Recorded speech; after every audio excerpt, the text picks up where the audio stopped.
What's up, guys? Lance the Obscure Movie Guy coming to you once again with another fun-filled, fact-filled video that you probably won't care about, but we're going to do it anyways, trying to change the world one post at a time.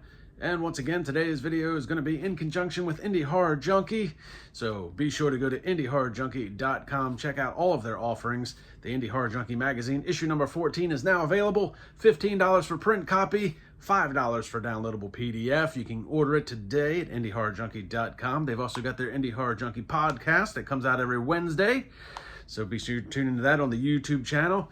And then Indie Horror Junkie Film Festival is coming to Orlando's MegaCon, February 7th through 9th, an Indie Horror Film Festival like none other. So be sure to go to IndieHorrorJunkie.com, check out all of their offerings, go to MegaCon Orlando to order your tickets for the film festival, and be sure to go and like, subscribe, and comment to all of their YouTube channels. So check them out on Facebook. Now, past all of that, today's offering is going to be 2024's Stupid Games. So let's check out Stupid Games and find out what it's all about. How do you boys all know each other? Oh yeah, so Rex and I were college roommates, and Stanley and I go way back. To eating good food. To beautiful people. To playing stupid games. Cheers. Oh my god. They better not put us on the same team. I bet we'd be unstoppable. All right, pick a board game. I've never heard of this one before. Quest for Truth. Minutia. Any objections? Not here, let's hit it. Pick your pick. Oh, I get it. This is like a perverted mashup of a bunch of like other games. Piece of cake.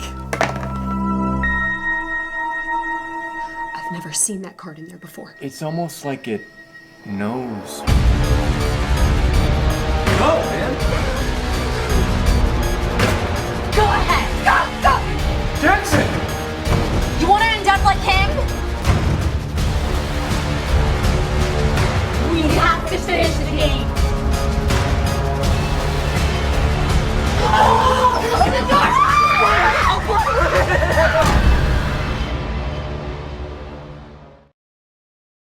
So Stupid Games is actually a pretty unique film, actually. So 6 friends get together for dinner and games. 3 girls, 3 boys get together and have a dinner party and then start playing stupid games. And as they're playing this one board game, eerie things begin to happen. And I want to make this a spoiler as free as possible, and I'll tell you why here in a minute. But eerie things start to happen, and there's a lot more to this game than meets the eye. The game almost seems to know what it wants and how it wants it, and knows things about the players that it shouldn't. So this was a really unique film and for a couple different aspects. But to break it down in a technical aspect, the cinematography is actually really good. Most of the film, actually like 98% of the film, pretty much takes place in one apartment. So they did really good at having a pretty expansive type feeling in a lone apartment setting. The apartment was big enough to separate from the gaming area and the dining area. There is a couple bathrooms and a couple bedrooms, but relatively speaking, everything happens within the confines of this apartment. There's a bit of mystery throughout the course of this film, especially the first, I would say the first 2/3 of this movie. The first 2 acts of this movie are kind of shrouded in mystery, and it's a very, very slow burner, which kind of works and it kind of doesn't at the same time, and we'll dive into that a little bit more in a minute. But you basically have these 3 girls that invite over these 3 boys. 1 girl and 1 boy have a little bit of a history with each other as they met at a bar a few weeks prior to. Girl requested that he come over, bring a couple of friends so that everybody has kind of a dance partner in this whole charade of a board game that they're playing. So that's kind of, I want to kind of leave it as basic as possible, because the cool thing about this movie is that there's a lot of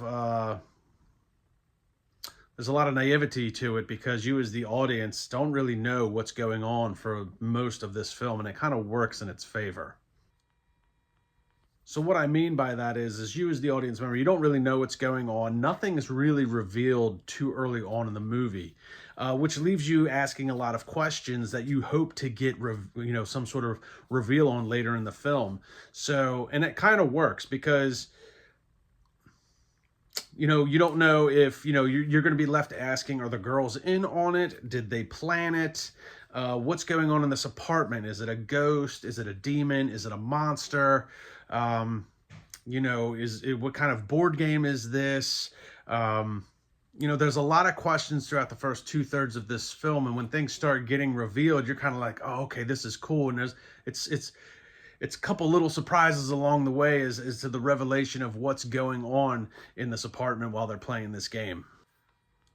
Another thing that was really cool throughout the course of this film was the use of lighting. There's a severe lack of lighting throughout the course of this film, but it's with purpose, and it's done a lot with candlelight. So power goes out in the apartment early on, and they're basically waiting for the handyman to show up to try and fix the situation.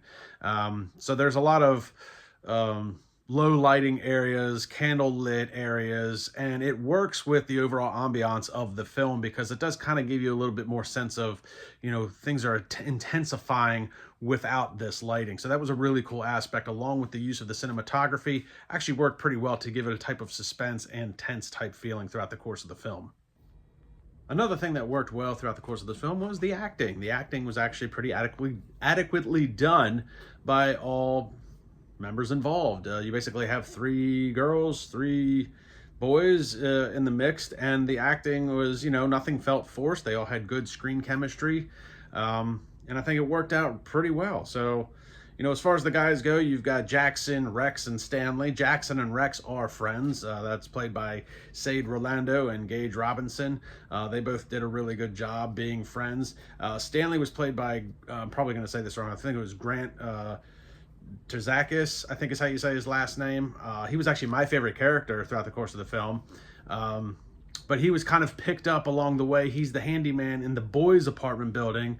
Their friend Cody seemed to back out at the last minute, so they dragged Stanley along to this dinner party and board game night, unfortunately with dire consequences. On the girls' side, you've got Riley, Mia, and Celeste. Celeste being the ringmaster of this, played by Alyssa Tortomasi, who did a really good job. Mia was played by, and I'm going to say this name wrong, and I apologize, but Ashwini Gapuli, or Gapul. If I said it wrong, I'm sorry, but she was a really interesting character as well. And then you have Riley, played by Cass Huckabee. And the unique thing is that all 6 characters all have their own unique characterization. So, Stanley's kind of this, kind of a little bit of a geek. He's the handyman at the guy's apartments, doesn't really get out much. So he's a little timid, but he's also very intelligent. Then you've got, Jackson, who has a history with Celeste. They had met at a bar a few weeks prior to, so he's trying to get with her. And it turns out, he's got a little bit of a, sad background as far as his childhood goes. And then you've got, Rex, who's kind of a, I don't want to say he's a jock, but he's kind of the more athletic build. He's the one that seems to be the most promiscuous and says a bunch of stupid stuff. And then on the opposite end of that, you've got the girls. Celeste is the ringmaster of this. She's the one that set up the dinner party and the game night and invited everybody over. And she's kind of a bitch for some reason, and it's and throughout the course of the film, you're like, man, why has she got such a bad attitude about everything? She comes off as a real B, and she did a really good job as it. And then Mia, she takes a liking to Stanley. She kind of feels, like the third wheel with, between Celeste and Riley a lot of the times, and Stanley being the third wheel because he doesn't really have a history with these 2 guys. They just kind of make it up as they go along. And then Riley, played by Cass Huckabee, was a really good character. She's obviously the most promiscuous of the 3 girls. So there's a girl for every guy and a guy for every girl, and it works out pretty well throughout the course of the film. But as I said, this film is very much a slow burner, and that works to its advantage and its disadvantage. So the biggest advantage to that is that because it is a slow burner, there is a very long, and I wouldn't even use the word character development. It does feel like it's a lot of filler. The dinner party runs a lot longer than it needed to. which does kind of work because, again, you're left with all these questions. Like I said before, is this a setup? Are the girls in on it? What's going on in this apartment? What's with this game? So it does leave a lot of questions. And the cool thing with the way it's a slow burner and the way that things are revealed, I kind of equate it to The Hangover, which is a good and bad thing, because this is a good one-time watch, or it is a good watch with somebody that's never seen it before, or it's a good watch every few years. This is not going to be a movie that you're going to get a lot of rewatchability out of because of the way it's presented. So, and what I mean by that is, when you watch The Hangover, which was a great movie and it's hilarious, but like, you have no idea what's going on. So you come up with, there's these scenarios and you're like, why the hell do they have a cop car? Where did the tiger come from? And you kind of get some of that with this film. You're left with these questions and you want these answers. And when the answers get revealed, you're like, oh, that's kind of cool. And it's like, is that a ghost? Is it a demon? Is it a monster? What's going on here? And when that gets revealed, you're like, oh, crap. And if you're into the paranormal like I am, when it's revealed, you're like, oh, that's a nasty thing to bring about. Why did you do that? That was stupid. So it's kind of cool because as a one-time watch, you're kind of going to get these reveals, and it's kind of like, like I said, like The Hangover. You've got this build up to what's going on, and then you get this reveal, but it's only good as that one-time watch, because when you go into the movie the next time, you already know everything, so it's not as much fun to watch a second time. It would be fun to watch again with somebody else that's never seen it to see what their reaction is, or it would be good to watch again in a few years, something like, oh man, I remember this movie. I don't remember everything about it. And then you kind of get that whole revelation of things being revealed again. But it's a good one-time watch. The rewatchability is where it kind of fails because of the way it's presented. And realistically, that's kind of the good thing about it being a slow burner. However, if you wanted to try and play towards a more rewatchable type film setting, you could take this same story, and I often say that I would like to see stories expanded, where in this case, this movie would actually work really well if it was condensed. So this would work really good as a short film or a short story, or even if it was a part of an anthology. So if they condensed it, you could actually cut a lot of the dinner party time down. You could actually cut a lot of the game time down, and make it a good short story, which would give it more rewatchability. So it's interesting the way this movie was written, because it does work both ways, but the way it is presented, it's only going to be really, right now, it would be great as the one-time watch. It could be phenomenal if it was a short story. Now, if you're into supernatural thrillers, I definitely recommend this as a good watch for the one time. If you're into blood and gore type horror stuff, well, there isn't really a whole lot of blood and gore in this.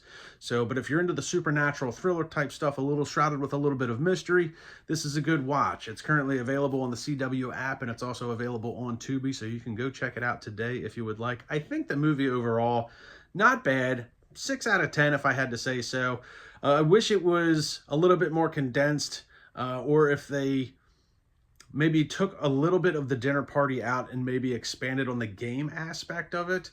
And the other thing that I do want to mention, the way that you'll know when you go to watch this, that you'll see how the thing gets revealed and brought about, and that can be equated a lot to some other games like Ouija boards, but I'm glad that they didn't use a Ouija board in this film. They actually used something that is unique to the movie.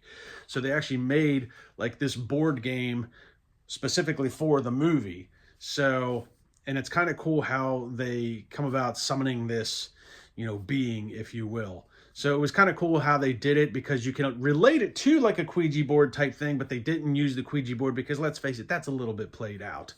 So you've got Ouija Shark. I think there's an upcoming Ouija board slumber party massacre or something to that effect. And we've seen Ouija boards, bring about poltergeists, demons, ghosts, and a bunch of other movies. So they kind of went in the vein of that, but not necessarily specifically a Ouija board.